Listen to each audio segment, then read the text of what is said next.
Olá, bem, eu quero dar continuidade porque o momento histórico está muito importante, está muito definidor, né, do nosso futuro, né? Das forças que estão em embate, mas eu sempre sou muito otimista no processo histórico da inquietude humana, porque faz o Estado viver um momento de que ele transcende a condição de instituição congelada e passa a ser aquilo que Nikos Poulantzas chamou de condensação de correlação de forças.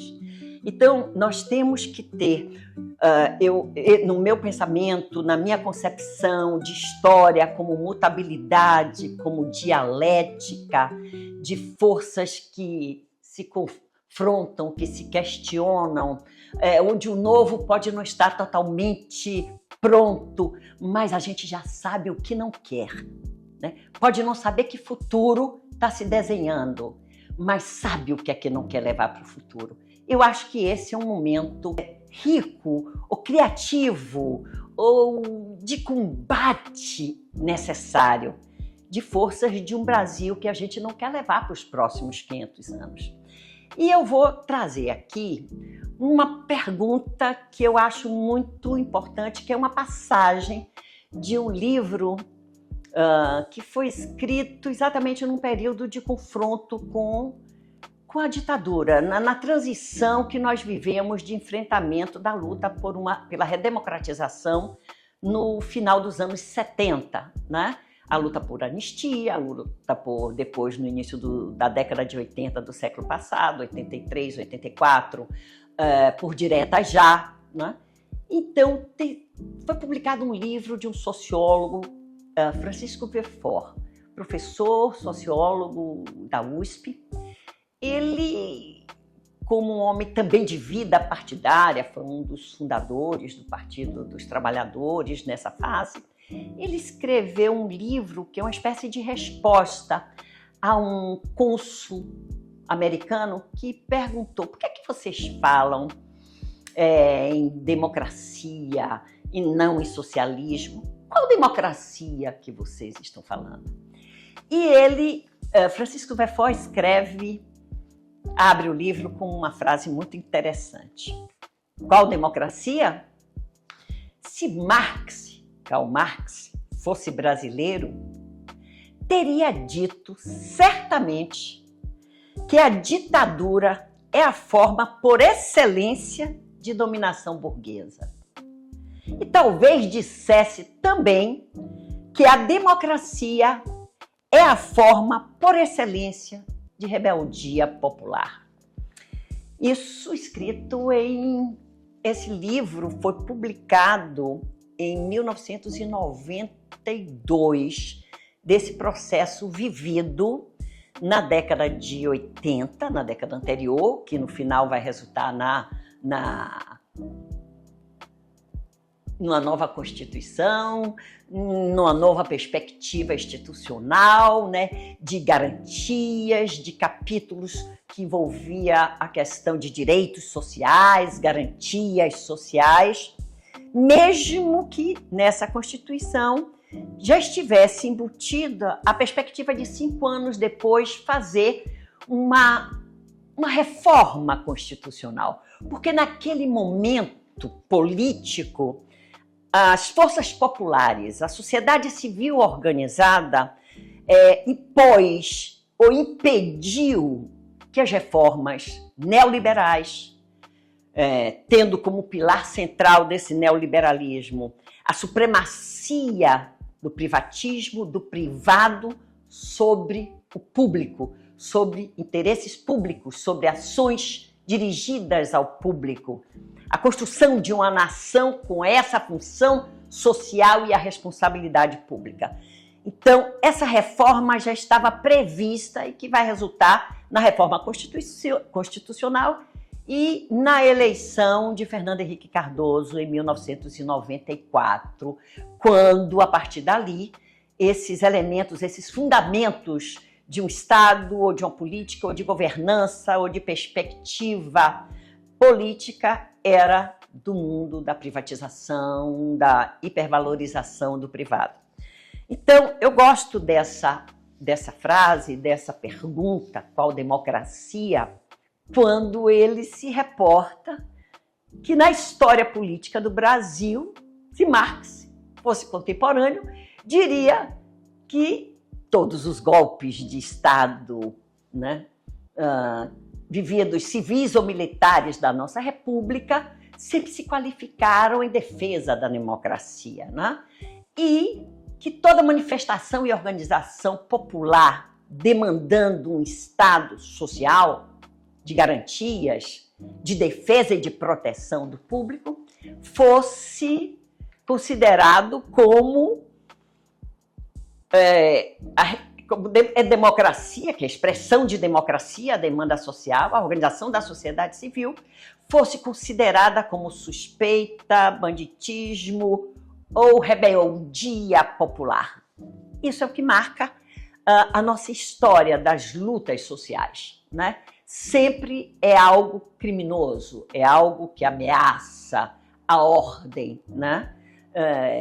A regulação, especialmente fazendo do direito o exercício de privilégios de segmentos durante 500 anos. Então, que ainda hoje permanece essa cultura política, essa cultura coercitiva da manifestação de demandas sociais.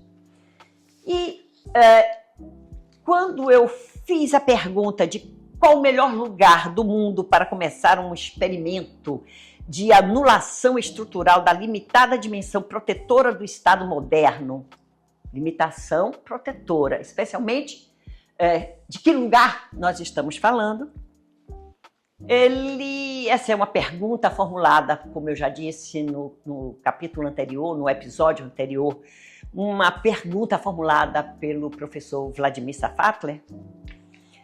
Ele começa a resposta dizendo o seguinte: basta alimentar diariamente a indiferença com um afeto social central.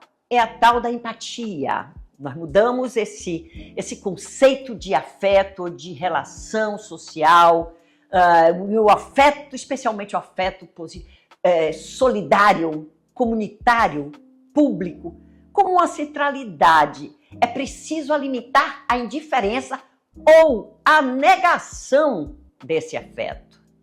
Que eu costumo dizer e usar a expressão em inglês, já fiz isso em outros episódios, do me, myself and I, né? Do você, S.A. Então, alimente cotidianamente isso que você altera, vai alterando essa cultura desses vínculos de responsabilidade, de compartilhamento, né? De função social, de visão do social, para uma visão individualista, do individualismo metodológico na apreensão e leitura e análise, né, do social e do político, passa a privilegiar focos, circunstâncias, fragmentações, nunca processos históricos, nunca movimento histórico, nunca história, e aí decretam o fim da história. Então, é importante que a gente atrele esses elementos analíticos como fim da história, individualismo metodológico, como recursos de pesquisas e de análises, né? Circunstâncias, conjunturas, como elemento mais adequado, mais avançado de análises do contemporâneo, bem típico da pós-modernidade. Outro elemento, outra característica é minar todo o esforço de solidariedade genérica e fazer da liberdade como propriedade de si algo acima da mera sobrevivência. Hoje os estudos, por exemplo, no campo daqueles que se ocupam e se preocupam com a sociologia do trabalho, com a ideia do sujeito autônomo, chefe de si mesmo, né? Autônomo no seu trabalho. Quem manda no meu trabalho, quem faz minha jornada, sou eu, né? Então, me livrei de chefe, de relações de trabalho que ainda guardam a cultura do servilismo ou do escravismo, né? Eu conversando outro dia com um grupo de amigos, né? Reclamando de um profissional que serve esse coletivo, que trabalha para esse coletivo, mas que é uma pessoa séria, é uma pessoa responsável, mas não é aquela pessoa que é aquele profissional que busca agradar o patrão, aquele que paga o seu salário. E eu discuti isso. Qual é a simpatia que aquele coletivo responsável pelo vínculo empregatício daquele profissional tinha com ele? Quando ele precisava faltar ao trabalho porque estava doente, né? Ou teve um problema dentário que ele precisou resolver, a comunidade dos responsáveis pelo vínculo com esse profissional dizia que ele faltava, que ele não pode faltar. Eu disse, qual é a simpatia que vocês têm? Então, a cultura do servilismo, de vínculo de trabalho, vínculo esse que o trabalhador tem que ser agradável, simpático, bonzinho, servil, é muito forte é imperativo ainda na nossa cultura, né? Herança desse escravismo pós-moderno. Bem, aqui a gente está vendo que é alimentada a ideia de liberdade do sujeito autônomo. Então, ele não precisa de garantia. Se ele é autônomo, ele é livre.